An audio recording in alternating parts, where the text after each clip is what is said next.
Tunnel ఏదైతే ఆగిపోయిందో ఆనాడు ఒక గొప్ప సంకల్పంతో రాజశేఖర రెడ్డి గారు ప్రారంభించిన ఎస్ఎల్బిసి టన్నెల్ని మా ప్రభుత్వం పూర్తి చేస్తుంది.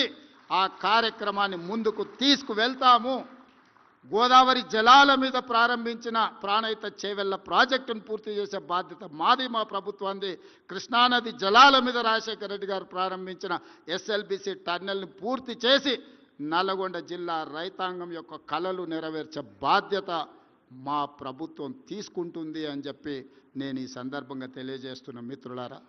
ఇదే కాదు, రెండవసారి ముఖ్యమంత్రిగా బాధ్యతలు చేపట్టిన తర్వాత రాజశేఖర రెడ్డి గారు నాకు తెలిసి గాంధీ భవన్కి వచ్చిండ్రు. అక్కడి సమావేశంలో వారు ఒక మాట ఇచ్చారు, ఇక నా జీవితంలో ఎలాంటి ఆశయాలు లేవు, నా జీవిత ఆశయం రాహుల్ గాంధీ గారిని దేశ ప్రధానమంత్రిని చెయ్యడము అని చెప్పారు. ఉండవల్లి అరుణ్ కుమార్ గారు కరెక్షన్ చేయాలి ఒకవేళ నేను చెప్పిన దాంట్లో ఏమైనా అటు ఇటుగా ఉంటే, ఎందుకంటే వారు మాట్లాడేదైనా మాట్లాడిన దాన్ని నిక్షిప్తం చేయడంలో ఉండవల్లి గారు రాజశేఖర రెడ్డి గారికి ఎప్పుడు అండగా ఉండేది. అందుకే నాకు తెలిసి అదే రాజశేఖర రెడ్డి గారి చివరి కోరిక.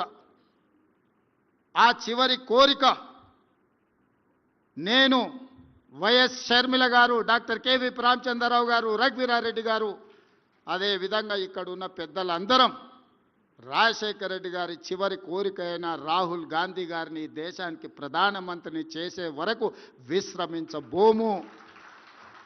వారి లక్ష్యమైన ప్రాణహిత చేవెళ్లను పూర్తి చేయడం మా బాధ్యత, వారి లక్ష్యమైన ఎస్ఎల్బిసిని పూర్తి చేసే బాధ్యత మా బాధ్యత. వారి చివరి కోరిక ఏదైతే రాహుల్ గాంధీ గారిని దేశానికి ప్రధానమంత్రిగా చేయాలనుకున్నాడో అది పూర్తి చేసే బాధ్యత మేమందరం తీసుకుంటాం.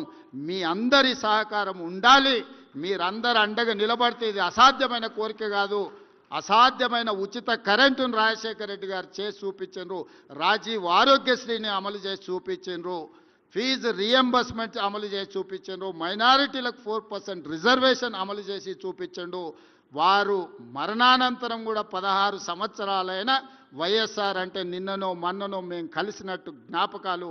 మొట్టమొదటి ఎమ్మెల్యేగా 2009లో అసెంబ్లీలో ప్రతిపక్షం నుంచి బడ్జెట్ మీద నేనే ఇనిషియేట్ చేసిన మొదటి ఎమ్మెల్యేగా చర్చను. ఇప్పటికి కూడా యూట్యూబ్లో ఎక్కడైనా ఉంటుంది, వెతకండి. 2007లో శాసనమండలిలో వారితో సంవాదానికి దిగేది. పర్టికులర్గా 2009 బడ్జెట్ సెషన్స్లో ఎట్టయినా రాజశేఖర రెడ్డి గారి దృష్టి ఆకర్షించాలి, రాజశేఖర రెడ్డి గారితో వాదనలో నిలబడాలి అని రాత్రి మొత్తం బడ్జెట్ మీద చదువుకొని ఉదయం ఒక్క క్షణం కూడా నిద్రపోకుండా ఇంట్లో నుంచి సరాసరి శాసనసభకి వెళ్ళి రాజశేఖర రెడ్డి గారి ముందు నిలబడి 53-54 నిమిషాలు బడ్జెట్ మీద మాట్లాడితే మొదటిసారి ఎమ్మెల్యే కదా అని రాజశేఖర రెడ్డి గారు తీసి పడేయలేదు. రాజశేఖర రెడ్డి గారు ముఖ్యమంత్రిగా లేచి నిలబడి నేను మాట్లాడిన ప్రతి మాటకు, నేను చేసిన ప్రతి విమర్శకు ముఖ్యమంత్రిగా వారు సమాధానం చెప్పి ప్రోత్సహించిండు. తర్వాత కలిసినప్పుడు కొత్తగా రాజకీయాలకు వచ్చే వాళ్లకు అవకాశం ఇవ్వాలి, మేము సమాధానం చెప్పడం ద్వారా వాళ్ళని ప్రోత్సహించిన వాళ్ళం అవుతామని నేను కలిసినప్పుడు వైఎస్ఆర్ గారు చెప్పిండ్రు.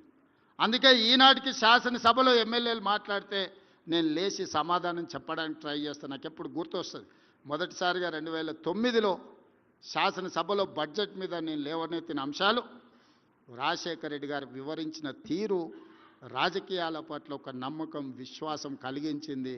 అలాంటి రాజకీయాలు రావాలి. ఎవరికైనా అధికారం వస్తే అహంకారం వస్తుంది, అహంకారంతో పాటు ఆలోచనలు మారుతాయి. రాజశేఖర రెడ్డి గారు ముఖ్యమంత్రిగా మారిన తర్వాత అహంకారం కాదు, ఆలోచనతో ప్రజలు ఏమి ఆశిస్తున్నారో, ప్రతిపక్షాలు ఏమి సూచన చేస్తున్నాయో వాటిని పరిగణలోకి తీసుకొని పరిపాలన చేయాలని, అంతకంటే ముందు వారు ఉన్న విధానాన్ని మార్చుకున్నాని వారే చెప్పి నాకు కోపం అనే నరం తెగిపోయింది, నేను ప్రజలకు సేవ చేస్తాను రాజశేఖర రెడ్డి గారు ఏదైతే చెప్పినరో, ఈనాటి రాజకీయాలకు రావాలనుకున్న వాళ్ళందరికీ ఇదొక సూచన. ఈ సూచనలతో ముందుకు వెళ్దాం. తప్పకుండా రాజశేఖర రెడ్డి గారు ఏవైతే అసంపూర్తిగా వదిలేసిన జ్ఞాపకాలు ఉన్నాయో వాటన్నిటిని పూర్తి చేయడం ద్వారా రాజశేఖర